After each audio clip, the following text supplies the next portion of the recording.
Hello दोस्तों, आपका बहुत बहुत स्वागत है आपकी अपनी चैनल गणेश आई वर्ल्ड में। दोस्तों, आज हम क्लास 10th मैथ में प्रश्नावली 3.3 का लास्ट क्वेश्चन जो बचा था वो हम करेंगे। ये क्वेश्चन हमारे एग्जाम के पॉइंट ऑफ व्यू से भी इम्पोर्टेंट है, तो आइए दोस्तों हम उसको सॉल्व करते हैं। हमारा तीसरा क्वेश्चन है, निम्न समस्याओं में रैखिक समीकरण युग्म बनाइए। मतलब आपको कुछ नीचे समस्याएं दी हैं, उन समस्याओं को आप लोगों को पढ़ना है, देखना है और उनसे आपको समीकरण बनाना है। और जो आपको समीकरण प्राप्त होंगे उनको आपको प्रतिस्थापन विधि से सॉल्व करना है। तो आइए देखते हैं हमारी क्या समस्या है। हमारा पहले क्वेश्चन की पहली समस्या है, दो संख्याओं का अंतर 26 है और एक संख्या दूसरी संख्या की 3 गुनी है। एक संख्या है दूसरी संख्या की कितना गुनी है? 3 गुनी है। तो आपको पहले इसका रैखिक समीकरण बनाना है और फिर इन्हें प्रतिस्थापन विधि से हल करके x और y के मान मतलब बताना है। जो दो संख्या हैं उनके मान ज्ञात करना है। तो आप क्या करोगे, सबसे पहले लिख दोगे सॉल्व और दो संख्याओं का अंतर। अब दो संख्याएं पता तो हूं, किसका अंतर? हमें दो संख्याएं माननी पड़ेंगी ना। तो पहले आप क्या कर लोगे, माना एक संख्या x बा दूसरी संख्या y है। आपने ये मान लिया, ठीक है ना। अब हमने संख्याओं को मान लिया। अब हम प्रश्न पे चले जाएंगे और बोल रहा है दो संख्याओं का अंतर कितना है? 26। तो आप क्या लिख दोगे, प्रश्नानुसार। प्रश्नानुसार अब दो संख्याएं जो आपने मानी है x और y, इनका अंतर कितना है? 26। अंतर मतलब क्या होता है? इन दोनों का माइनस। दोनों का क्या होता है? माइनस। अब अंतर मतलब x माइनस y। अब अंतर कितना है? 26। तो x माइनस वाई बराबर क्या हो गया? 26। ये हमारा समीकरण 1 हो गया, ठीक है। अब आगे प्रश्न को पढ़ेंगे। और एक संख्या दूसरी संख्या की 3 गुनी है। और मतलब उसने बोला है कि जो पहली संख्या है वो दूसरी संख्या की कितना गुनी है? 3 गुनी है। तो आप क्या लिख दोगे, पुनः प्रश्नानुसार। पुनः प्रश्नानुसार क्या बोल रहा है? एक संख्या, अब एक संख्या क्या है? x है। और ये एक जो संख्या है वो दूसरी संख्या की कितना गुनी है? 3 गुनी है ना। तो दूसरी संख्या क्या है? y है। अब y का कितना गुना है? 3 गुना। तो ये हमारा हो गया समीकरण नंबर 2। हमें इन दोनों समीकरणों को प्रतिस्थापन विधि से हल करना है। तो आप यहाँ पर देख रहे हो समीकरण 2 से आपको x का जो मान है वो निकला हुआ है। इसमें x का मान निकालने की कोई जरूरत नहीं है।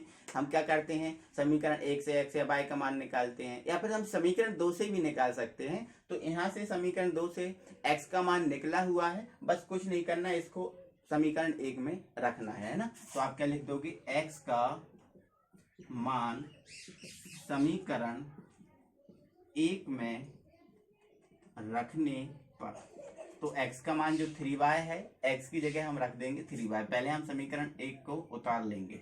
ये हमारा समीकरण 1 हुआ। अब जो मान आया है उसको हम इसमें रख देंगे। तो x का मान कितना है? 3y। तो x की जगह हम क्या रख देंगे? 3y। माइनस का y बराबर क्या है हमारा? 26। अब हम देख रहे हैं प्लस का है और ये माइनस का है, तो इसमें से माइनस कर देंगे तो 2y बचेगा और ये 26। आप यहाँ देख रहे हैं y का मान निकालेंगे तो ये 26 अपॉन ये में आ जाएगा 2। तो 2 से काट देंगे, 2 बन जाए 2, 2 3 जा 6। तो y का मान हमारा कितना आ गया? 3 आ गया। y का मान हमारा कितना आया है? 3 आया है।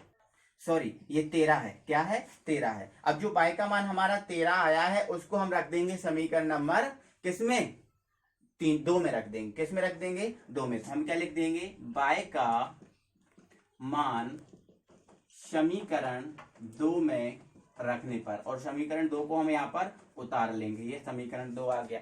y का मान कितना है? 13। तो ये 3 इंटू y का मान कितना है? 13। तो ये रख दिया 13। तो x 13 दिया कितना हो गया? 39 हो गया। तो ये हमारा x का मान आ गया और ये हमारा y का मान कितना है? 13।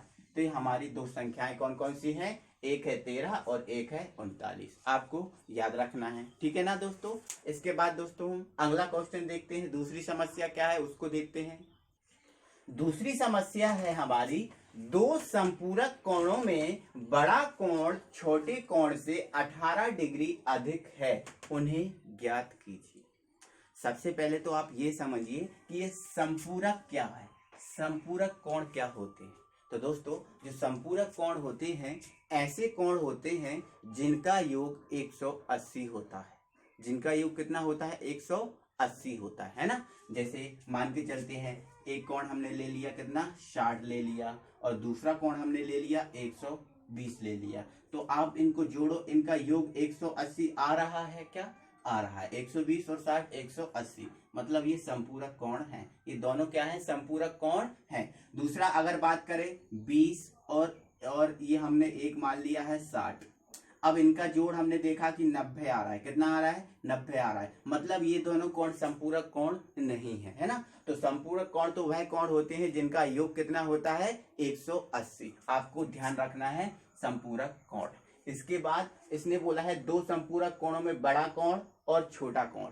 बड़े कोण और छोटे कोण की बात की है तो हम मान लेंगे बड़ा कोण x है और छोटा कोण क्या है? y है। तो उन्होंने बोला है कि जो बड़ा कोण है छोटे कोण से 18 डिग्री अधिक है, तो उन्हें हमें बताना है कि वो कोण है कौन कौन से। तो आप क्या करोगे? सबसे पहले तो आप लिख लोगे सॉल्व, लिख लिया सॉल्व। अब लिख लोगे माना बड़ा कोण x है तथा छोटा कोण y है। ये हमने मान लिए दो संपूरक कोण, एक बड़ा और एक छोटा, है ना। तो अब हम जानते हैं कि संपूरक कोणों का योग कितना होता है? 180। अपने दिमाग में फिट करके रख लेना, है ना। तो क्या लिख देंगे? हम जानते हैं, क्या जानते हैं हम क्या जानते हैं? संपूरक कोणों का योग 180 होता है, ये हम जानते हैं। अब संपूरक कोणों का योग 80 होता है तो हमने संपूरक कोणों में एक कोण क्या माना? x और एक कोण क्या माना? y। तो इनका हम योग क्या कर देंगे? 180। तो ये हमने कर दिया x प्लस y बराबर 180, क्योंकि ये तो हमें पता है, ये पहले से ही सिद्ध बात है ना। तो इसको हमने दिया समीकरण 1। कोई दिक्कत है? अब आगे उसने बोला है प्रश्न अनुसार। अब हम चले जाएंगे प्रश्न अनुसार, तो यहां पर हम लिख देंगे प्रश्नानुसार। अब प्रश्नानुसार क्या बोला है? जो बड़ा कोण है, कितने कौन सा कोण है? बड़ा कोण। अब बड़ा कोण हमने क्या माना? x माना, तो x। अब बड़ा कोण छोटे कोण से, अब छोटा कोण क्या है? y है। अब इससे कितना डिग्री अधिक है? 18 डिग्री अधिक है। अधिक के लिए हम क्या करते हैं? प्लस करते हैं। तो ये हमने लिख दिया 18 डिग्री। कोई दिक्कत है? कोई दिक्कत नहीं। अब हम क्या करेंगे? इसको हम दे देंगे समीकरण नंबर 2। अब हमें इन दोनों को प्रतिस्थापन विधि से हल करना है। तो इनको प्रतिस्थापन विधि से हल करेंगे तो हम क्या निकालेंगे? x का मान निकालेंगे। लेकिन हमने तो यहाँ पर देखा कि समीकरण 2 में हमारे पास x का मान निकला हुआ है, तो हमें निकालने की जरूरत ही नहीं है। हम क्या करेंगे? डायरेक्ट जो x का मान है वो हम समीकरण किस में रख देंगे? 1 में रख देंगे, है ना। तो लिख देंगे x का मान समीकरण 1 में रखने पर अब हम क्या करेंगे? समीकरण 1 को पहले उतार लेंगे। तो x प्लस y बराबर क्या हो गया? 180। अब x का मान कितना है? y plus 18। तो लिख देंगे y प्लस 18। अब यहाँ पर y तो सेम है, तो ये रहा, और ये हमारा हो गया 180। यहाँ पर देख लीजिए, पहले नीचे देख रहा है कि नहीं। तो यहाँ पर हमने देखा कि y कितना हो गया? 2y हो गया, और ये प्लस का क्या है? 18। चाहे तो आप क्या कर दो, इस जो प्लस का 18 है आप उसको इस तरफ लेके आ जाओ, है ना। तो 2y बराबर क्या हो जाएगा? 180 माइनस 18। 180 माइनस 18। एक मिनट, इसको मैं साफ कर ले रहा हूं पहले। अब 180 में से 18 को माइनस कर दिया तो क्या बचा? 162। तो ये हमारा क्या हो गया? 2y बराबर 162 हो गया। अब हम y का मान निकालेंगे तो 2 को भेजेंगे अपॉन में, तो 162 अपॉन क्या हो गया? 2। तो 2 8 16, 2 एकम 2। तो y का मान हमारा कितना हो गया? 81। मतलब हमारा एक जो कोण है वो कितना आ गया 81 डिग्री। अब बाय क्या है, छोटा कोण, मतलब छोटा कोण हमारा क्या आ गया 81 डिग्री। अब हम देखते हैं बड़ा कोण क्या है। तो जो बाय का मान है उसको हम रख देंगे समीकरण 1 में, या फिर समीकरण 1 में भी रखने की जरूरत नहीं है, आप समीकरण 2 में रख दो, क्योंकि यहाँ से हमारा एक्स का मान निकल जाएगा, है ना। तो क्या लिख देंगे, बाय का मान समीकरण 1 में रखने पर, तो आप क्या करोगे, समीकरण 1 को पहले आप उतार लोगे, तो ये उतार लिया। अब बाय का मान कितना है 81, तो 81 डिग्री और ये 18 डिग्री, है ना। तो आप क्या करो, इन दोनों को जोड़ लो, तो 8 और 1 कितना हो गया, 8 और 1 कितना हो गया 9, और 1 और 8 कितना हो गया 9, तो हमारा ये क्या आ गया 99 डिग्री। तो मतलब x का मान कितना है 99 डिग्री और y का मान कितना है 81 डिग्री। मतलब हमारा ये बड़ा कोण कितना है 99 डिग्री और छोटा कोण कितना है 81 डिग्री। तो आपको ध्यान रखना है, इस प्रकार के क्वेश्चन हम ऐसे करेंगे। यदि आपको समझ में नहीं आया तो थोड़ा सा वीडियो को पीछे कीजिएगा और उसको फिर से देखिएगा, है ना। इसके बाद दोस्तों यदि हम थर्ड क्वेश्चन की बात करें तो थर्ड क्वेश्चन आपको करना है। थर्ड क्वेश्चन हमारा है, एक क्रिकेट टीम के कोच ने 7 बल्ले तथा 6 गेंदें 3800 रुपए में खरीदी। बाद में उसने 3 बल्ले तथा 5 गेंदें 1750 में खरीदी। तो प्रत्येक बल्ले और गेंद का मूल्य ज्ञात कीजिए। तो आप इसके लिए क्या करेंगे, जो बल्ला है बल्ले का मूल्य x मान लेंगे और जो गेंद है उसका मूल्य आप क्या मान लेंगे, y मान लेंगे, है ना। तो उसने बोला है 7 बल्ले और 6 गेंदें, तो क्या हो जाएगा हमारा 7 बाय और 6 बाय बराबर ये कितने का है 3800 रुपए का। तो बराबर हमारा क्या हो जाएगा 3800 रुपये, हमारा समीकरण 1 हो जाएगा। इसके बाद उसने बाद में बोला है 3 बल्ले तथा 5 गेंदें, है ना। तो आपका क्या हो जाएगा 3x प्लस 5 बाय, अब बराबर ये दोनों कितने का है 1750 रुपए का। तो इसको आप दे देना समीकरण नंबर 2। तो ये हमारे समीकरण 1 और 2 हो जाएंगे। इनसे आप प्रतिस्थापन से हल करना तो x और y का मान निकल जाएगा। इसको आप आसानी से सोल्व कर लेंगे, है ना। और मुझे कमेंट बॉक्स में बताएंगे कि सर हमने ये कर लिया है। इसके बाद दोस्तों जो फोर्थ क्वेश्चन है मैं उसको करा रहा हूँ, है ना। थोड़ा सा ये डिफिकल्ट है और हमारे एग्जाम के पॉइंट ऑफ व्यू से मोस्ट मोस्ट मोस्ट इम्पोर्टेंट है। और दोस्तों ये जो मैंने क्वेश्चन कराया है ये भी आप महा इम्पोर्टेंट, इस पर टिक कर लीजिएगा। इसको आपको आना ही आना है एग्जाम में, आपको ये ध्यान रखना है ना। तो फोर्थ क्वेश्चन में कराता हूं, आप उसको देखिएगा। हमारा फोर्थ क्वेश्चन है, एक नगर में टैक्सी के भाड़े में एक नियत भाड़ा, मतलब एक नियत भाड़े, इसको आपको ध्यान रखना है, नियत भाड़े के अतिरिक्त चली गई दूरी पर भाड़ा सम्मिलित किया जाता है। मतलब एक जो नगर का, एक हमारे नगर में एक टैक्सी वाला है, वो जितना किलोमीटर चलता है उसका भाड़ा अलग लेता है और उसमें नियत भाड़ा सम्मिलित ही करता है। जैसे मान लेते हैं ये कोई टेम्पू वाला एक व्यक्ति है, ये व्यक्ति जो है वो जैसे मान के चलो हमें इसको कहीं लेकर जाना है, जैसे मान के चलो हमें राहतगढ़ से हमें सागर लेकर जाना है। तो राहतगढ़ से सागर कितना किलोमीटर है 35 किलोमीटर है।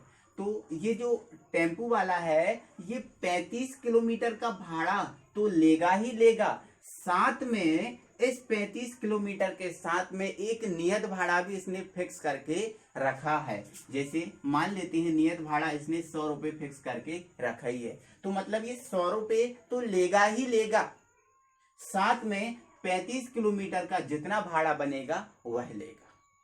अब जैसे मान के चलो हमें राहतगढ़ से भोपाल जाना है, तो राहतगढ़ से भोपाल जाएंगे तो ये 60 किलोमीटर पड़ेगा।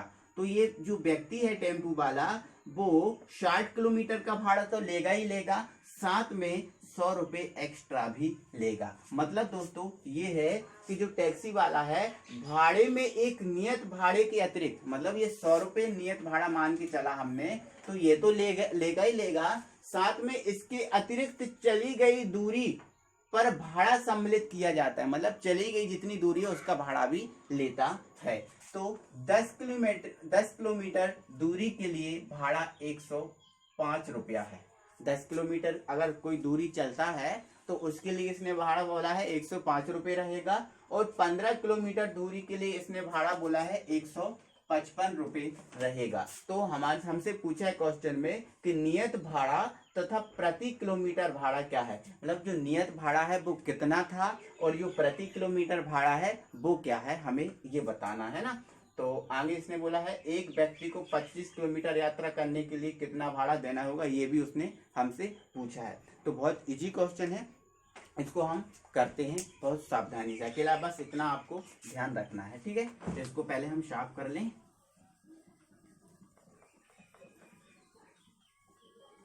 तो मान लेते हैं हम नियत भाड़ा क्या है, x है। तो सबसे पहले तो हम लिख देंगे सॉल्व, ठीक है। तो यहां लिख देंगे माना नियत भाड़ा बराबर x रुपया है। हमने नियत भाड़ा मान लिया x रुपया है ना, तथा यहां लिख दूंगा मैं, तथा प्रति किलोमीटर भाड़ा बाय रुपया, कितना रुपया, बाय रुपया है। मैंने मान लिया कि नियत भाड़ा x है और जो प्रति किलोमीटर चल रहा है उसके लिए भाड़ा क्या है, बाय रुपया है, ये हमने मान लिया है ना। तो अब ये हमने मान लिया, अब हम प्रश्न में चलेंगे, है ना। तो उसने क्या बोला है, 10 किलोमीटर के लिए भाड़ा कितना है, 10 किलोमीटर के लिए भाड़ा कितना है, 105 रुपये। अब मैंने मान लिया प्रति किलोमीटर भाड़ा कितना है, बाय रुपया है। तो 10 किलोमीटर के लिए क्या हो जाएगा, 10 बाय हो जाएगा, क्या हो जाएगा, 10 बाय। तो मतलब ये 10 बाय बराबर कितना है, 105 रुपया है, 105 रुपया है।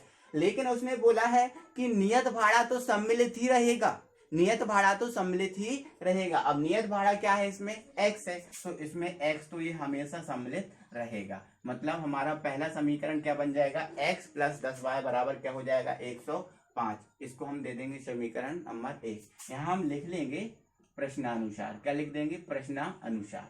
अब इसके बाद उसने आगे बोला है तथा 15 किलोमीटर के लिए भाड़ा 155 रुपया है। तो हम क्या लिखेंगे, पुनः प्रश्नानुसार, पुनः प्रश्नानुसार। कितने किलोमीटर के लिए, 15 किलोमीटर के लिए। मान के चलते हैं हमने पर किलोमीटर भाड़ा क्या माना है, बाय है, तो 15 किलोमीटर के लिए क्या हो जाएगा, 15 बाय।